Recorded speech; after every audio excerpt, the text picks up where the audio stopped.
Geez. So I'm kind of depressed today, just a bit.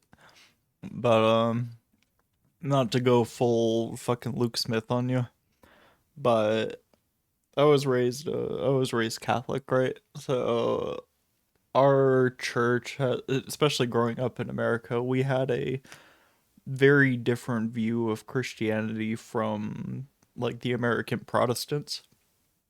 And especially growing up in the Bible Belt, there was a lot of young Earth creationists, people that believed in like Noah's flood. The Old Testament, especially, was all literal and meant to be taken super seriously.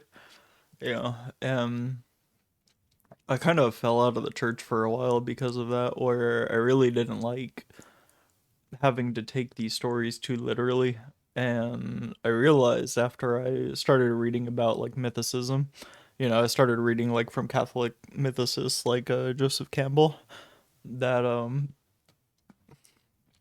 I didn't have to take everything so literally because anything before kings was myth, basically. Like, because that's the thing about religious texts, especially as I kind of tried to find a religion that I would be more into.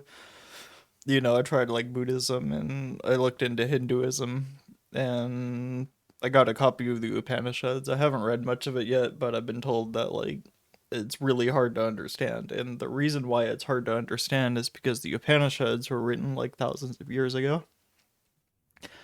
And the problem with that is religious texts is myth. That's what it's supposed to be. It is culture written into text, and which is why atheists will tell you that it's a book of fairy tales because it's kind of degrading to say that, but in essence, they're not technically wrong. But what happens with, and there was a quote one of the popes had said a while ago, a long, long time ago, and he basically said, that Protestantism is the like sum of all heresies. It's like everything rolled up into one. And I didn't realize what he had meant until I started looking at the differences between like Greek Orthodoxy and modern day, like especially American Christianity, where it is seriously like having two different religions. And I feel like, especially like Eastern Orthodox, Greek Orthodoxy, and Catholicism really retain the mythos, like the mythology of the Bible that gives it a spiritual aspect that you don't get in Protestantism anymore because all of that meaning has been stripped out and the text is taken far too literally. So you don't get the message anymore. Instead, you get a book of, like, you get a history book that doesn't, it loses all of its meaning basically because you lose the culture over years, which is why people have tried to like rewrite parts of the Bible in order to modernize them and make them more applicable to like a modern culture. But I mean, what are you supposed to do? It's an antiquated religion, basically, thousands of years old, and but something to note though, because if you look at Protestantism, you think, how the fuck has this lasted for so long? How do so many people believe and basically lies for the most part? I mean, not to call anybody out, especially if there's Protestants watching this, but um, to believe something that isn't the original intention of the text, where you lose that message. So, but Judaism and Catholicism, well, Christianity in general, really have lasted a long time, and it's because of the quality of the mythology. And after reading more about mythology, like I realized that the apostles, especially, were very well versed, especially in Eastern religions, where they pulled a lot of that into their text, and it would have been relatable if you had lived thousands of years ago. It would have been it would have been easier to read. It would have been more understandable. But it's hard to like tell people that because you're basically telling them that everything they believe in is wrong because they aren't interpreting it correctly. And I had always thought, like, if I were to make a sermon about this, it would be doubt. Doubting your faith shouldn't be as much of an issue as it is, because there's two paths it can lead to.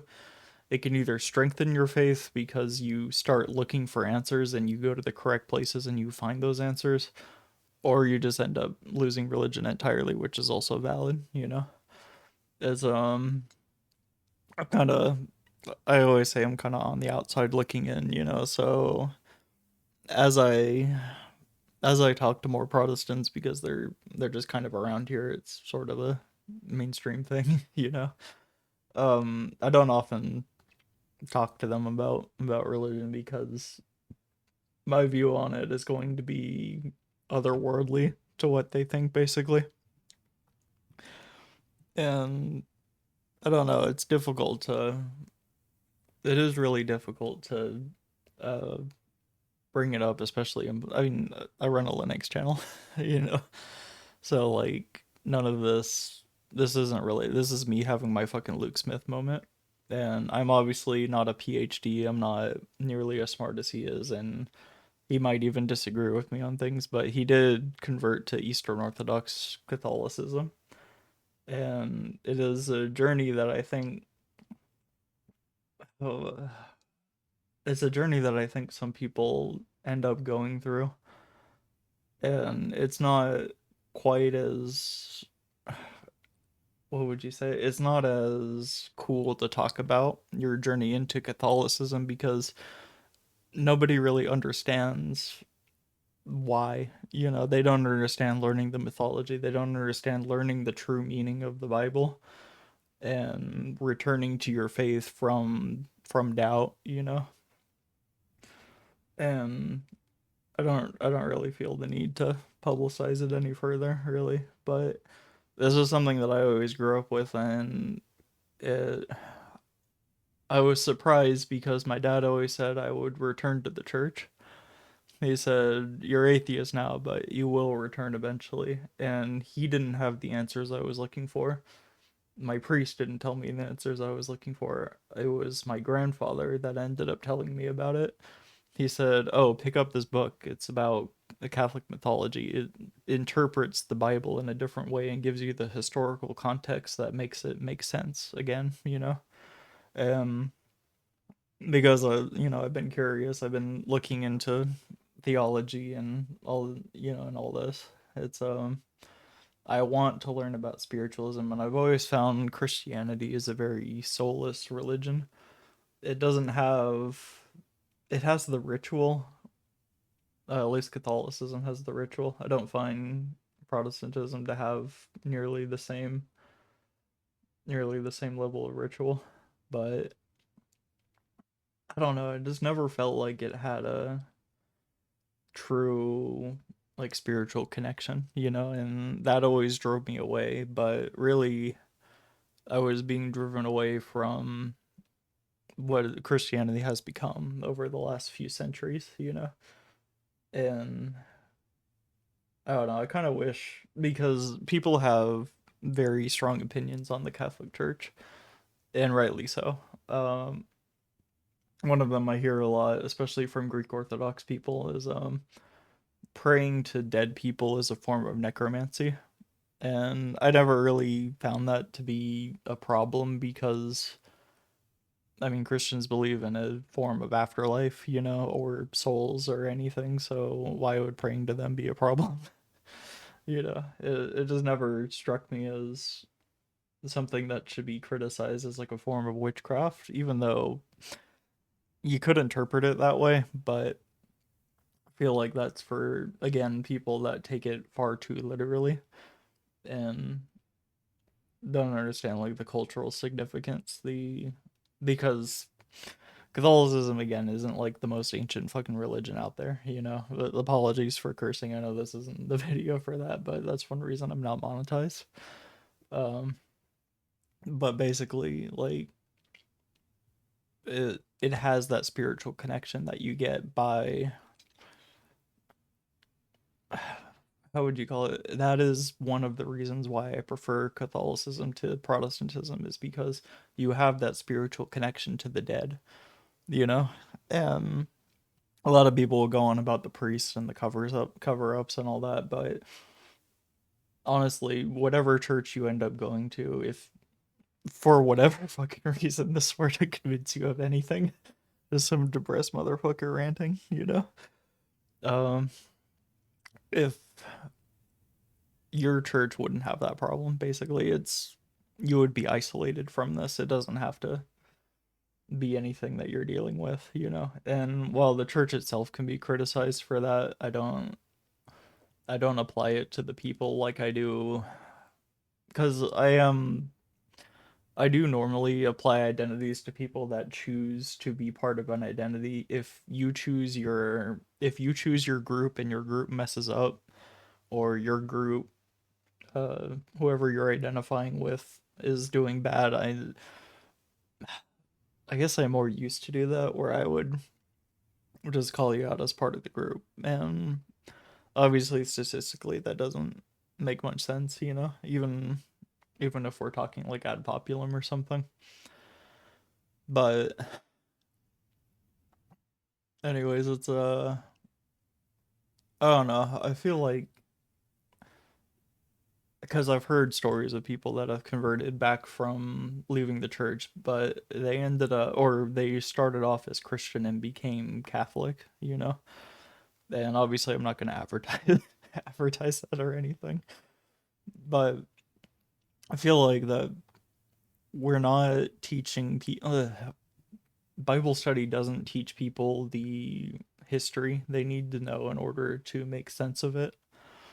And that's something that I think we need to kind of bring back, is the mythology, is mythicism, you know? Because a lot of people, when they're in a religion, they're not necessarily looking for a nonfiction book or something. They're looking for a book of answers. And because mythology gives you answers in its own cultural way, really, you know, it's something that it's, I don't know, you know, it is something that there are things you can find, you know, and that's why that's why I don't really get much from people who are asking me, you know, they said, "Do you watch those atheist versus Christian apologist debates?" And I'm like, "Yeah, but usually the Christian apologist doesn't share my views on the religion, because I would be a mythicist basically. I don't their interpretation of the Bible is very different from my interpretation.